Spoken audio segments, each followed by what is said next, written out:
Hi Pam people, good day and welcome back to our YouTube channel Marjan's Garden. So today guys ay gusto ko lang pong bigyan kayo ng update dito sa ating mga succulents na malalaking pot. Ayan yung ating pink pot na mga malalaki. So ayan, ito guys ay si Ghost Plant na may purple haze. So hindi ko na alam guys kung alin dyan si purple haze.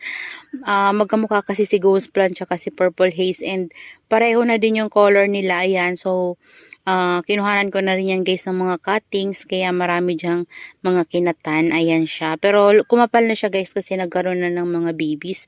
And ito naman guys yung ating dusty rose na tira-tira na lang ng pusa. Grabe guys, ito napakalaki nito dati tsaka ito, ayan, nakalbo to guys ng pusa. So ito yung mga dusty rose ko, pinagsama-sama ko na lang sa malaking pot na to. Ayan, ito ninagdag ko na lang to guys, tsaka ito, ayan. So, pinagsama-sama ko sila and dilagyan ko na rin to guys ng chicken manure para mas tumaba pa sila. So, ito naman na dusty rose guys ay mabait naman siya. Ayan. Tapos, dito naman banda, yung top cut ko ng ating blue cloud na tumaba na din talaga guys. Ayan siya oh. Ayan oh, lumaki na siya. So, nagugustuhan niya sa ano na to, sa area na to kasi dito hindi siya masyadong mainitan. Kasi si Blue Cloud ay mabilis siyang ma-sunburn.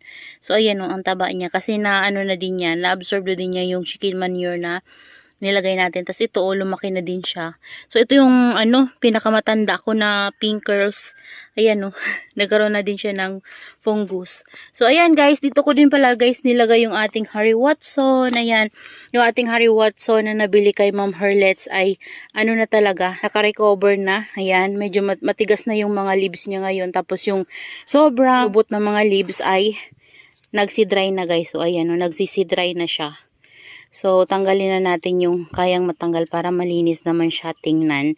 Ayan. So, yan. Mayroon siyang crested form at mayroong hindi.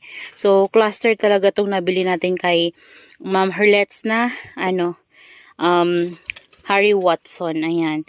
So, yan guys, yung mga, succulents na nagagandahan ko dito sa area na to na inayos natin. So, ito, free to sa akin ni Mama yung aloe. Blue aloe ata to guys. Ayan siya. Yan, sineparate pot ko siya. Yan. Gusto ko kasing mapalaki to guys. And maganda kasi to. Nakita ko maganda to kapag malaki siya. So, ayan. Hindi ko yan, bihira ko to guys tiligin.